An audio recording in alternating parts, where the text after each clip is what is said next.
The Galactic Conference of Species was, as usual, a complete circus of evolutionary endpoints. Imagine, if you will, a room filled with beings who each thought they were the universe's gift to existence. Now add bureaucracy, political posturing, and enough translators to make a supercomputer cry.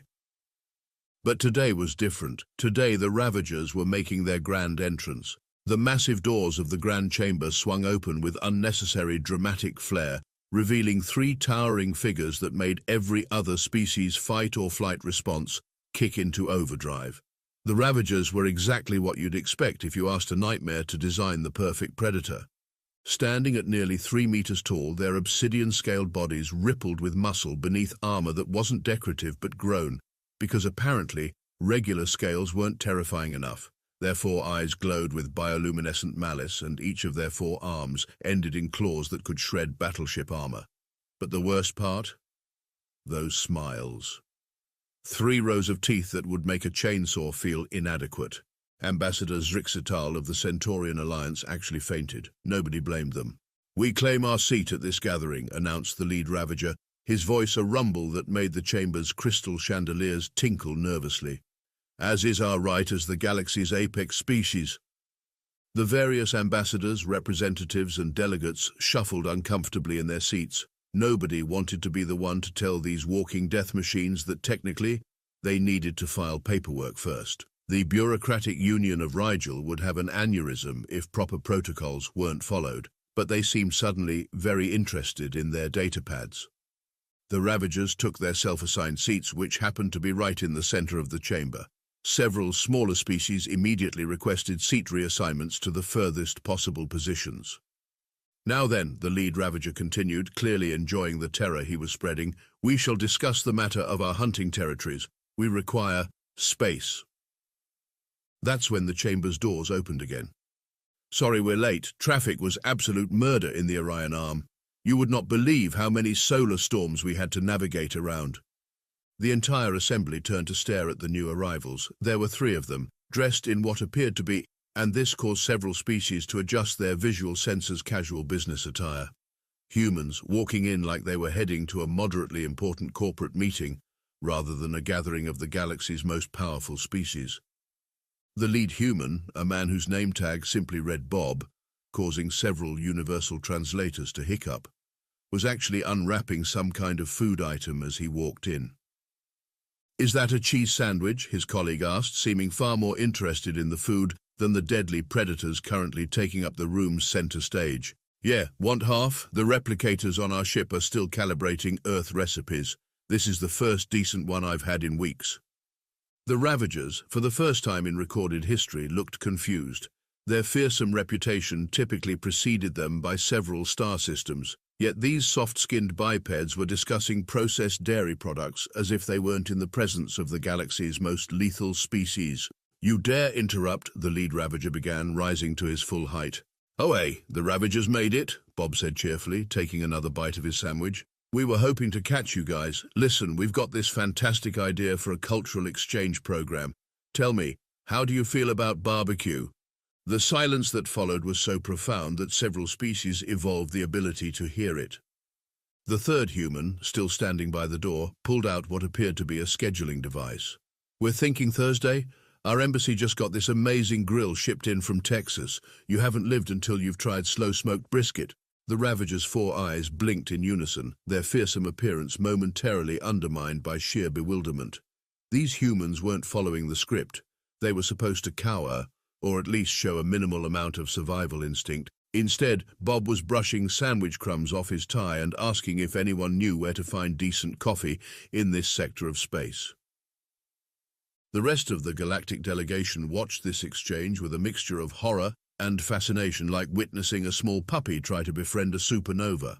Several species began discreetly placing bets on how long the humans would survive. Little did they know this was just the beginning of a very interesting diplomatic relationship.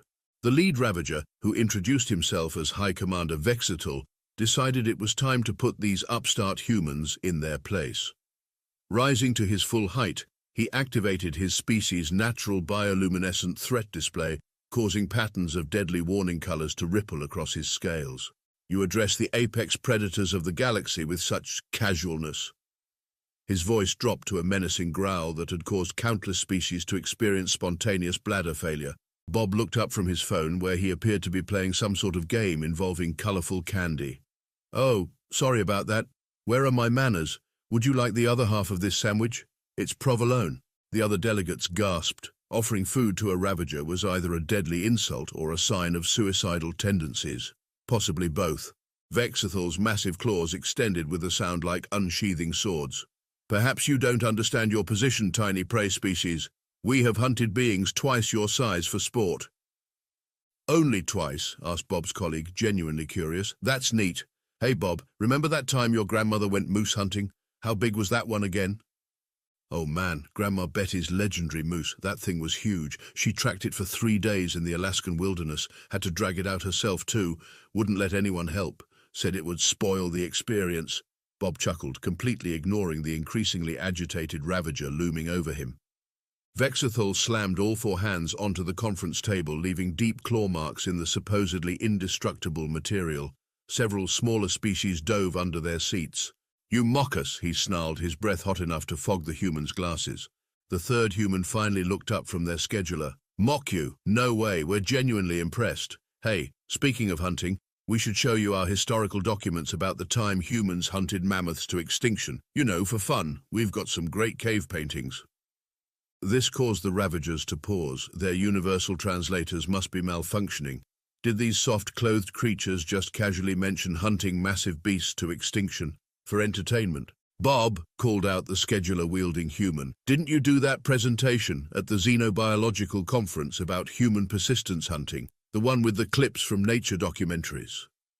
"Oh yeah, actually I've got it right here on my tablet. Want to see? It's pretty cool how we used to just chase things until they died of exhaustion. Really efficient if you've got the time."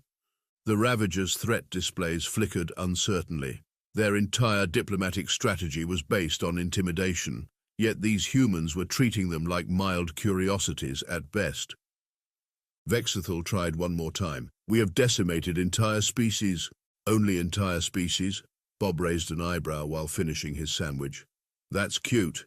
We accidentally decimated species we weren't even trying to hunt.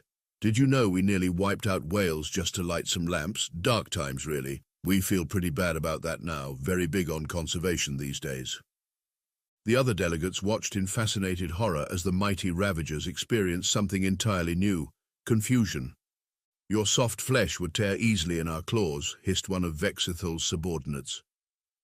"Probably," agreed Bob cheerfully. "We're pretty squishy. That's why we invented these neat things called guns. And then we felt those weren't efficient enough, so we made bigger guns. And then nuclear weapons, and then we felt really bad about those too. We're working on it. We've got some impulse control issues as a species." "Which reminds me," added the human with the scheduler, "we really should finalize this dinner plan. We're thinking of serving something called ghost peppers as an appetizer. You know, start things off with a bang." The Ravagers huddled together, speaking in rapid, hushed tones. These humans were clearly insane. They spoke of extinction-level hunting with nostalgia, treated apex predators like dinner-party guests, and seemed to have no concept of proper terror. When they turned back, Vexithal's voice had lost some of its menacing edge. "We will consider your invitation." "Great," Bob beamed, pulling out his own scheduler. "And don't worry about dietary restrictions. We humans can cook pretty much anything. Comes from being adaptable omnivores. Though between you and me, I think the vegans might be onto something." Back on their flagship, the Ravagers held what had to be the most unusual war council in their species' history. The massive chamber, decorated with the bones of their most impressive kills, seemed somehow less intimidating after their encounter with the humans. "It must be a trap," declared Subcommander Zaxakar, pacing on all sixes, having dropped to his auxiliary limbs in agitation. "No species invites predators to dinner unless they plan to poison them." Vexital sat on his throne of compressed battlefield armor, scrolling through the official dinner invitation on his datapad. The humans had sent it with something called emoji decorations. "The research team has analyzed their chemical composition," reported Science Officer Nixital. "Humans are indeed omnivores, but their digestive system is remarkable. They can process substances that would kill most species. They deliberately consume fermented items for pleasure." For pleasure, several ravagers hissed in disbelief. There's more, Nixital continued, her scales shifting nervously. They regularly ingest capsaicin for entertainment. They introduce toxic bacterial cultures into their food to enhance flavor. They drink liquid stimulants that would stop most hearts, and they call it breakfast. Meanwhile, across the galaxy's diplomatic sector, an unprecedented betting pool was forming. The Galactic Exchange's odds makers were working overtime. 2,000 credits on the humans serving something that burns the Ravagers' mouths, shouted a Centaurian delegate. 3,000 on the Ravagers fleeing before the main course, countered an Andromedan. The Rigelian Bureaucratic Union, normally strict about gambling regulations, was too busy placing their own bets to enforce any rules. Back at the human embassy, preparations were in full swing. Bob stood in the massive kitchen, reviewing plans with his team. "Okay, folks, we've got to nail this," he announced, looking over the prep stations. "First impressions are everything. The anthropologists say the Ravagers value displays of hunting prowess, so we're going full Texas barbecue competition on this one." "Sir," called out one of the chefs, "the ghost pepper sauce is ready for testing. We've had to add warning labels in 3 languages. "Perfect, and the brisket. Been smoking for 12 hours already. We're using that old family recipe you provided." Bob nodded approvingly. "Remember, we're not just cooking dinner. We're demonstrating humanity's mastery over fire, meat, and technically dangerous substances. Let's show these apex predators how we do things on Earth." The Ravager High Council continued their debate. "They sent us their menu," Zaxkar announced. "I don't understand half these words. What's a chipotle?" "According to their data, it's a smoke-dried jalapeno," Nixital explained. "Humans intentionally set their food on fire before eating it, sometimes twice." Vexathol leaned forward on his throne. "And this barbecue process? They take meat, apply heat and smoke for extended periods, and add various compounds to enhance flavor. The process can take Earth days. They've turned slow death into a culinary art form." The council chamber fell silent as this information sank in. "They're either the most brilliant trap-makers in the galaxy," Vexathol mused, "or they're exactly as insane as they appear to be." A junior officer burst into the chamber, looking distressed. "High Commander, we've intercepted communications. The humans are discussing something called competitive eating contests. They turned consumption into a sport." In the embassy kitchen, Bob's phone chimed with a message. "Good news, everyone. The Ravagers have officially accepted. They're bringing something called ceremonial hunting trophies to display." "Should we be concerned?" asked his assistant. "Nah, we'll just put up some of our family hunting photos. My uncle's marlin collection should do nicely. Oh, and Grandma Betty's moose head." The betting pools across the galaxy reached fever pitch. The Arcturus Insurance Corporation was refusing to cover any aspect of the event, citing justified concerns about mixing apex predators with clearly unhinged primates. The Galactic Council's Xenopsychology Department had to bring in extra staff just to handle the influx of research requests. Nobody had ever seen Ravagers uncertain before. It was revolutionizing their entire field of study. "Has anyone informed the humans that the Ravagers once ate an entire diplomatic team?" asked a concerned council member. "Yes," replied another. "They said something about raising the stakes and then laughed for several minutes. We believe it was some form of wordplay, but our linguists are still analyzing it." As the day of the dinner approached, final preparations were made on both sides. The Ravagers polished their ceremonial armor and sharpened their display claws. The humans marinated meat, stoked fires, and argued about whether to serve craft beer or wine with the main course. A Rigelian observer noted in their official report, "The humans appear to be treating this potentially apocalyptic diplomatic event with the same level of concern as a neighborhood cookout. Either they have achieved a level of technological superiority we cannot detect, or they are operating on a plane of existence where common sense simply does not apply." The betting odds shifted hourly. The only consensus was that something unprecedented was about to happen, and nobody wanted to miss it. The human embassy had been transformed into what Bob proudly called a proper Texas-style backyard. The main diplomatic hall now featured long wooden tables made from actual earth oak, checkered tablecloths, because, according to Bob, it wasn't a real barbecue without them, and the subtle scent of hickory smoke wafting through the air filtration system.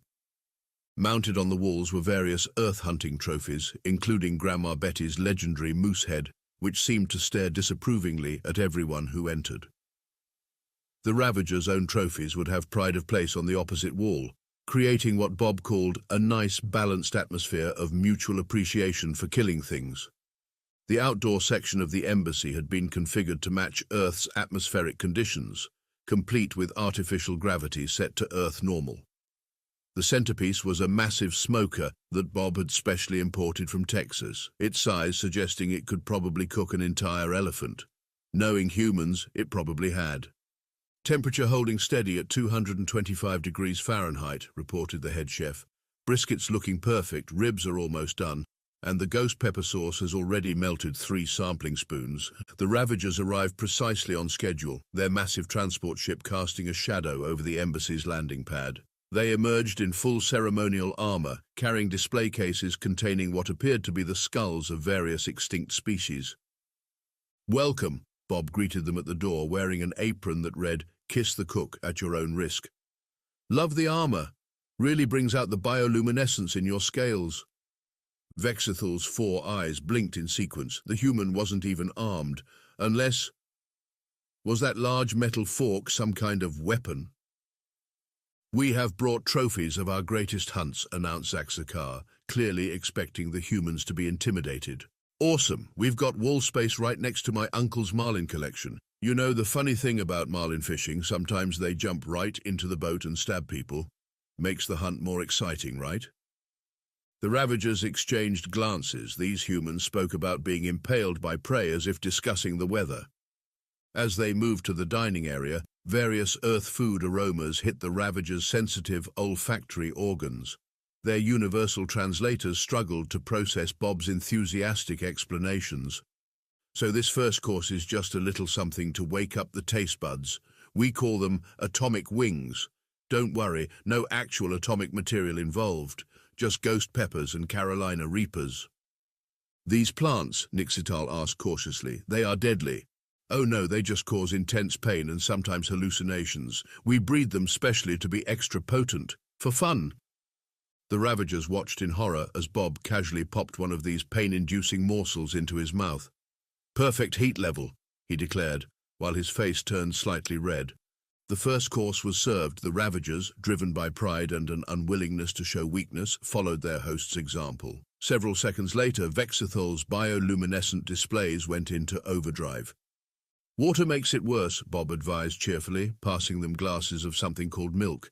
"Trust me on this one." As the evening progressed, the humans revealed more shocking aspects of their dietary habits. They explained how they discovered cheese. "We found out you could take milk, let it go bad in exactly the right way, and eat it."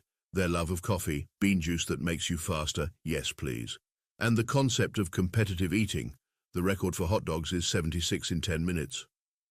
"But the real pride and joy," Bob announced as the main course arrived, "is this brisket, smoked for 16 hours at low temperature. We basically took one of the toughest parts of the cow and showed it who's boss through sheer patience."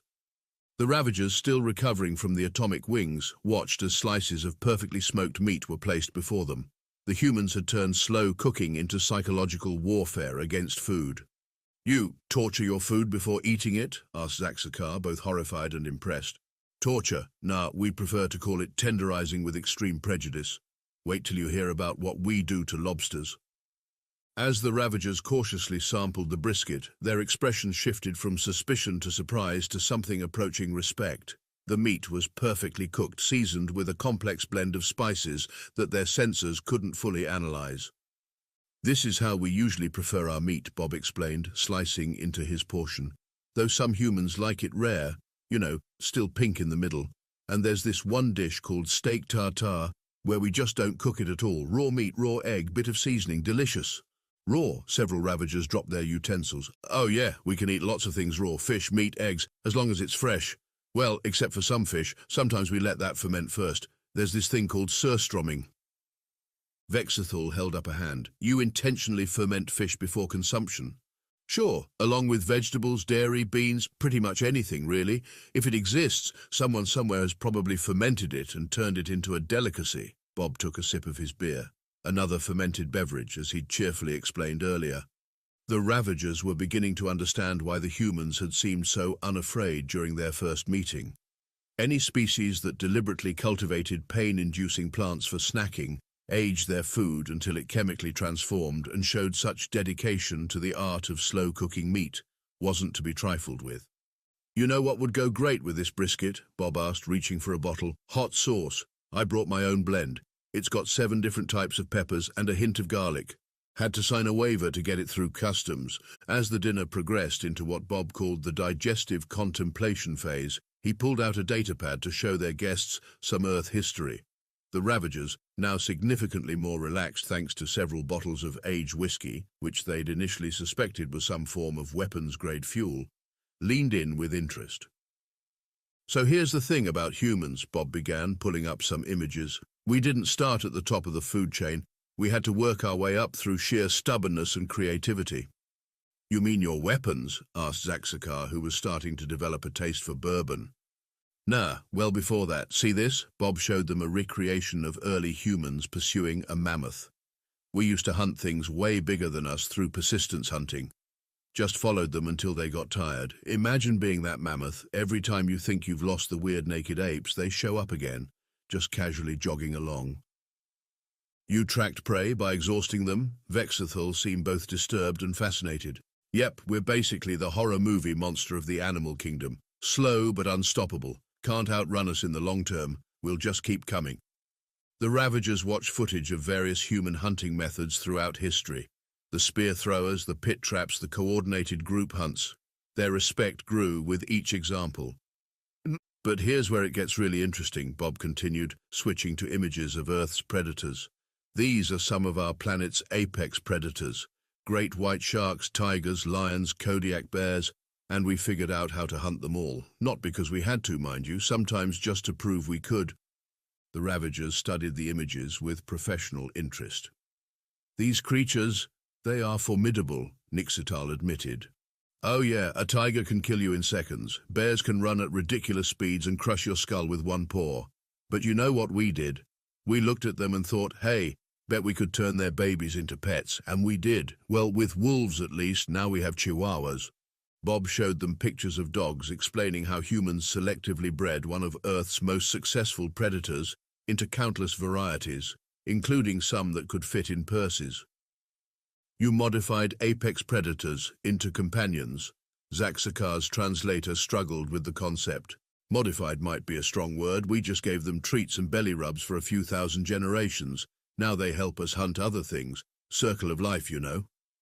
The Ravagers were beginning to understand why their initial intimidation tactics had failed so spectacularly. They were dealing with a species that had stared down Earth's most dangerous predators and thought, cute, let's feed it snacks.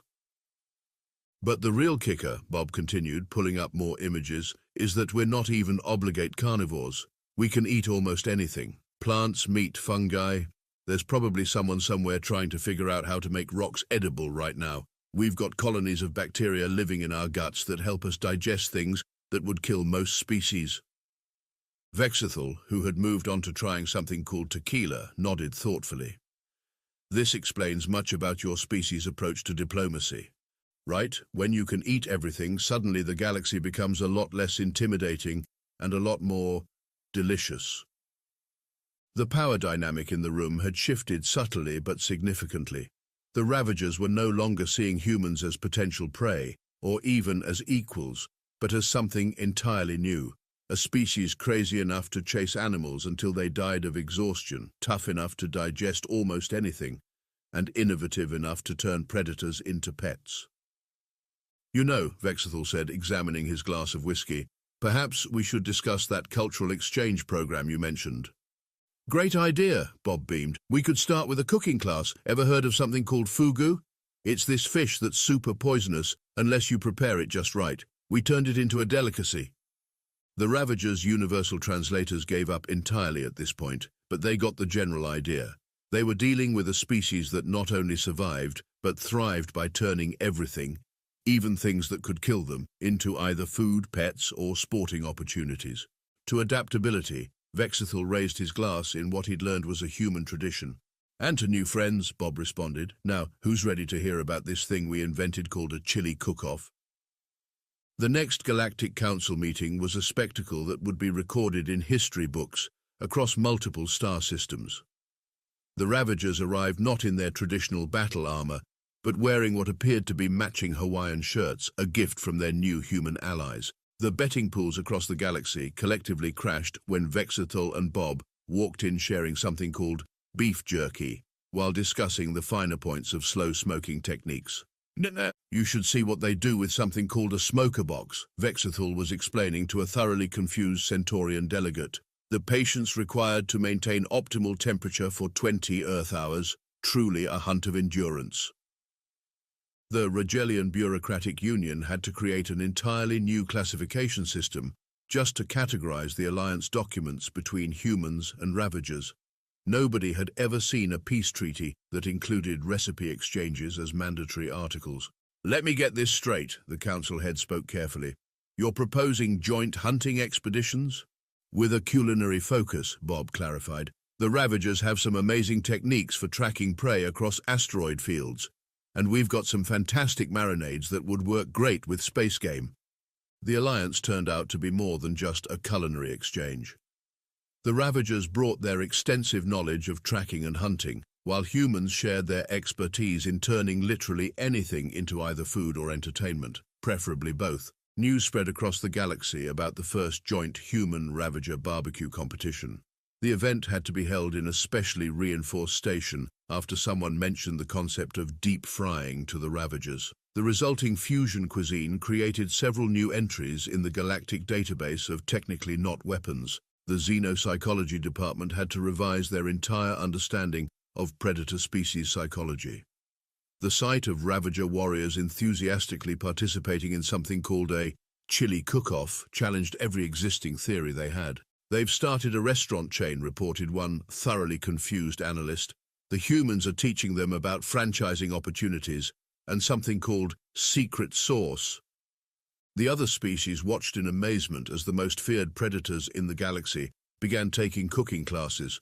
Hunting grounds were being converted into culinary academies. Battle cruisers were being retrofitted with industrial kitchens. The humans have introduced them to competitive eating contests, whispered a horrified Andromedan observer. They're combining their natural competitive instincts with human dietary capabilities. Do you have any idea what this means? The implications were indeed far-reaching. Other predator species began approaching humans for cultural exchanges, leading to an unprecedented era of gastronomic diplomacy. The galaxy watched in equal parts horror and fascination as humans taught apex predators about the concept of food blogs. In the human embassy, Bob was reviewing plans for the first intergalactic food festival, while Vexithal examined something called a pizza menu with intense concentration. You put pineapple on a flatbread with meat and cheese? The Ravager commander sounded intrigued rather than horrified, which said everything about how much things had changed. That's actually our most controversial food item, Bob explained. Started more fights than our entire military history. The final proof of the Alliance's success came when Ravager ships began broadcasting cooking shows instead of threat displays. Their traditional war chants were gradually replaced with heated debates about proper grilling temperatures. As Bob watched Vexithal carefully flipping burgers on the embassy's grill, the Ravager commander had insisted on learning proper technique. He couldn't help but smile. Who would have thought that humanity's greatest diplomatic achievement would come not from their strength or technology, but from their weird relationship with food? You know, Vexithal mused, perfectly timing the flip of a patty, perhaps we weren't the apex predators after all. You humans. You didn't just hunt. You turned hunting into an art form, then into a social activity, then into entertainment. That's humanity for you, Bob replied, preparing to explain the concept of tailgating parties. We've never met something we couldn't either eat, befriend, or turn into a competitive sport. The galaxy would never be the same, but maybe that was for the best. After all, it's hard to start a war when you're too busy arguing about barbecue techniques.